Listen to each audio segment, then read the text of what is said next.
Media సోదరులందరికీ నమస్కారం అండి. స్టార్ క్యాంపెయినర్గా నా మీద చాలా బాధ్యత పెట్టి జనసేన నన్ను రంగంలోకి దింపింది. అలాగే ఈరోజు ఉత్తరాంధ్ర అన్ని పర్యటన అయిపోయింది.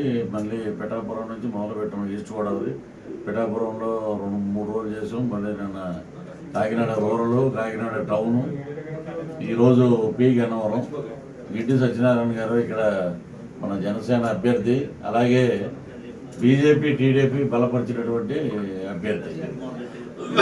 ఇక్కడ మెయిన్ ఏంటంటే అండి, మనకి తెలుగుదేశానికి సంబంధించిన బీసీ ఓటర్స్ అందరూ మనకి ఓటు ట్రాన్స్ఫర్ చేయాలండి. మెయిన్ ఓటు ట్రాన్స్ఫర్ చేస్తే మన బీజేపీ కానీ ఇటు టీడీపీ కానీ, అలాగే ఎంఆర్పిఎస్ అధ్యక్షులు మన మందకృష్ణ మాదిక్ గారు వారు కూడా పిలుపునిచ్చారు బ్రహ్మాండంగా మనం దానికి ముందుకెళ్దామని చెప్పి. కాబట్టి మనం ఏంటంటే ఇక్కడ ఉన్న ఓనర్లు, ఇక్కడ ఉన్న ఆయన లోకలు, ఇక్కడ ఉన్నటువంటి వ్యక్తి, సో పెద్ద ఏజ్ కూడా కాదు, మిడిల్ ఏజ్ ఆయన, కష్టపడి పనిచేసే మనస్తత్వం. కాబట్టి మన ఎస్సీ సామాజిక వర్గం కానీ ఇక్కడ ఉన్నటువంటి మిగతా ఇతర కులాలు కానీ అందరూ ఒక తాటిపై ఉండి మన గిడ్డి సత్యనారాయణ గారికి అఖండమైన మెజార్టీ మనం ఇచ్చి వారిని ఉమ్మడి అభ్యర్థిగా వారిని గెలిపిద్దామని చెప్పి నేనేంటంటే ముందు వేరే ఊరు పెట్టినా కూడా వద్దంటే ముందు పి గన్నవరం పెట్టండి.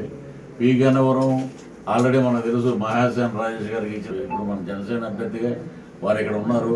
అలాగే టీడీపీ బీజేపీ సపోర్ట్ చేస్తున్నారు. ఉమ్మడి కూటమి అభ్యర్థి మన 21 ఈ జనసేన అభ్యర్థుల్లో దగ్గర నిన్నటి వరకు మనకు తెలిసేది ఏంటంటే ఇంచుమించు 20 అభ్యర్థులు అండి. 20 అభ్యర్థులు మనకి బ్రహ్మాండంగా వచ్చే సూచనలు ఉన్నాయని చెప్పి సర్వే చెప్తుంది. అలాగే 2 పార్లమెంట్ స్థానాలు జనసేనకి వచ్చే అవకాశాలు ఎక్కువ ఉన్నాయి.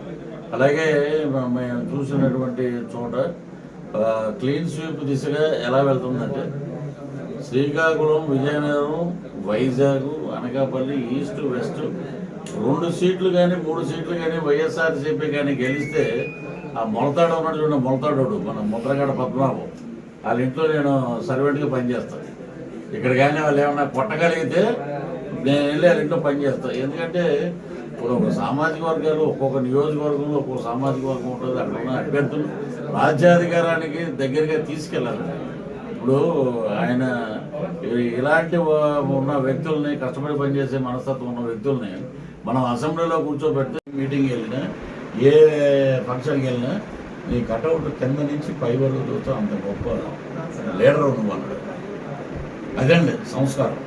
ఇప్పుడు చంద్రబాబు నాయుడు గారు ఉన్నారండి, నేను అక్కడెక్కడో కనబడి గేట్ దగ్గర ఉంటాను, ఏమండి ఎక్కడ ఉన్నారు, మిమ్మల్ని వాడుకున్నారు వాళ్ళు రండి అని చెప్పి ఆయన పిలిచి కూర్చోబెట్టి 1 గంట సేపు మాట్లాడారు. అదే హ్యాపీ అవుతుంది. లోకేష్ గారి దగ్గర ఆయన కూర్చొని ఆయన పనులన్నీ ఆపుకొని 1 గంట 2 గంటలు అన్న ప్రచారాలు ఎలా చేయాలి, మనం ఎలా మాట్లాడాలి, ప్రజలకు ఎలా దగ్గర అవ్వాలి, దీని మీదే ఉంది. ఇదేంటంటే ఇది అమ్మగారి గురించి ఒక సత్యనారాయణ గారు మాట్లాడతాడు అన్ని. పోనీ ఆయనకి రావణాసురుడికి పెద్దలకెళ్ళలాగా మినిస్టర్లన్నీ ఆయనకి చెత్త పోయేది కదా. ఈ దరిద్రం ఎందుకు గోళ, సకల శాఖ మంత్రి ఆయనే మాట్లాడతాడు. వీళ్ళందరికీ దండం పెట్టడానికి మనం ఏమన్నా పాడారండి? మన దగ్గర పనిచేసే పొలాల్లో పనిచేసే పాలేర్లు కూడా ఏం చెప్తారంటే అయ్యా నమస్కారం బాగున్నారు, అక్కడ షూటింగ్లు వచ్చారు, ఏ చెప్పండి అనమాట. అరే ఎవరైనా అడుగుతుంటాడు, ప్రేమతో పలకరించాలి, ప్రేమ కావాలి. అది సార్ అందరికీ నమస్కారం. 3 గంటలకి అక్కడ కలుద్దాము. అటు సునీతా రెడ్డి గారేమో పక్కకి వెళ్ళిపోయారు. ఈ కుటుంబంలోనే నీకు ఇన్ని వస్తువులు ఉంటే మధ్య మధ్యలో పిల్లిగడ్డ ఓడాడు, ఏదో పెద్ద ఏదో అన్నీ నాకే తెలుసు అన్నట్టు. నీకేం తెలుసు? మేము కూడా ఎంఏ ఎకనామిక్స్ చదివాం ఆంధ్ర యూనివర్సిటీ. అప్పట్లో మాకు వైస్ ఛాన్సలర్ రావుల సాంబశివరావు గారు ఎంత స్ట్రిక్ట్గా ఉంటుందో మా ఎడ్యుకేషన్ అంతా. ఈస్ట్ వెస్ట్లో చదివిన వాళ్ళం, ఆయన గోదావరి నీళ్ళు తాగిన వాళ్ళం. నువ్వు ఏదో నెల్లూరు నుంచి వచ్చేసి నువ్వు చెప్తే మేము వినేస్తామా? ఎవరో మిదులు రెడ్డి అంట, ముందు అక్కడ అతను గెలవటమే కష్టం ఇప్పుడు ఎంపీగా ఈసారి. ఇలాంటివి ఉన్నాయండి. వీళ్ళందరూ మాట్లాడు గ్లాస్ అంట తీసుకెళ్ళి సింకులో ఉండాలంట.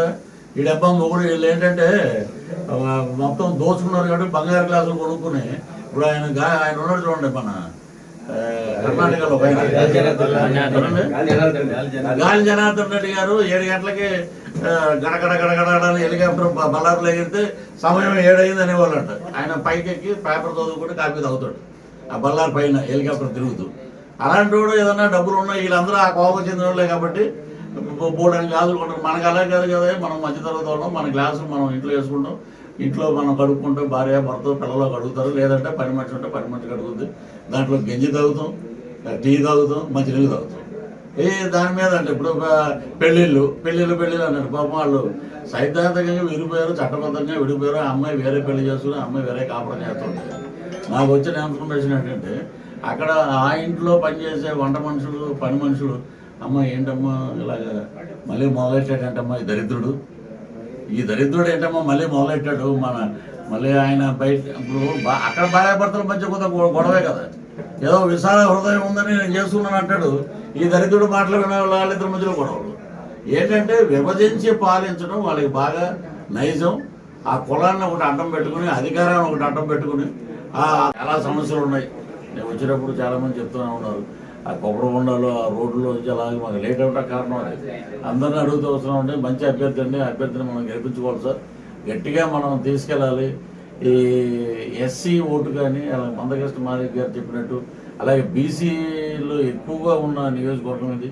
అలాగే ఆయన తెలుగుదేశం ఓట్లు ఇక్కడ ట్రాన్స్ఫర్ అయితేనే మన అభ్యర్థి ఘన విజయం సాధిస్తాడు. ఇకపోతే ఇక్కడ ఎంపీ అభ్యర్థి హరీష్ మధుర్ గారు, మాధురా అదే బాలయ్య గారు చేతులకు గతం పెట్టచ్చు అంటే మహానుభావుడు. ఈ కోనసీమకి ఎంత చేశాడు అనేది మనకు తెలుసు. మేము షూటింగ్కి వచ్చినప్పుడు చూసాం, ఇదంతా బాలయ్య గారి చలవ వల్ల అంటే ఈ బ్రిడ్జి ఏర్పడింది మనకి అని చెప్పారు. మంచి మనకి అదే బాలయ్య గారు కానీ బతికుంటుంటే ఈ రోజున కోనసీమ ఇంకో రకంగా ఉండేది. ఇలాంటి అద్భుతమైన నాయకుల్ని మన జిల్లాలో పెట్టుకున్నాం. మన జిల్లాల నుంచి ఇక్కడ చూస్తూనే ఉన్నాం ఎటువంటి ఇప్పుడు గొడవలు చేసే నేతలు ఉన్నారు, ఎటువంటి దౌర్భాగ్యులు ఉన్నారు మనం చూసాం. మంచి వాళ్ళు ఉన్నారు. జేఎంసీ బాలయ్య గారు అంటే మా అందరికీ బాగా, ఎందుకంటే నేను పుట్టింది కాకినాడ రూరల్ చొల్లకి, పెరిగింది రెచ్చగొండ తాడేపల్లిగూడెం, 2 జిల్లాల్లో సమానంగా వారధలాంటి నేను. సో ఏంటంటే ఈ ప్రభుత్వంలో మేమేంటంటే ఎందుకు చేరారు మీరు అని అడగచ్చు. ఏంటంటే ఒకసారి ఇది తాగుతున్నా అంటే అక్కడ తాగుడైపోయి వెళ్తాడు. చిప్పు దొబ్బినప్పుడు మనం ఏం చేస్తామంటే అటైపోయి వెళ్ళాం. చాలామంది చెప్పారు పెద్దలు, నీకు తెలియట్లేదు అటు వాడుకుని వదిలేసే రకం అని చెప్పి. ఎందుకంటే మా పెదనాన్న పిల్లలందరూ తెలుగుదేశంలో ఉన్నారు, తాడేపల్లిగూడెం మంచి స్థాయిలో ఉన్నారు వాళ్ళు. నేనేమో వైసీపీకి వెళ్తే ఏంట్రా మొత్తం మా కుటుంబాలు మొత్తం మాట్లాడటం మానేసినాయి. అది దౌర్భాగ్య పరిస్థితి. కండవా వేసిన రోజునే అతను మనతో ఉంటాడు.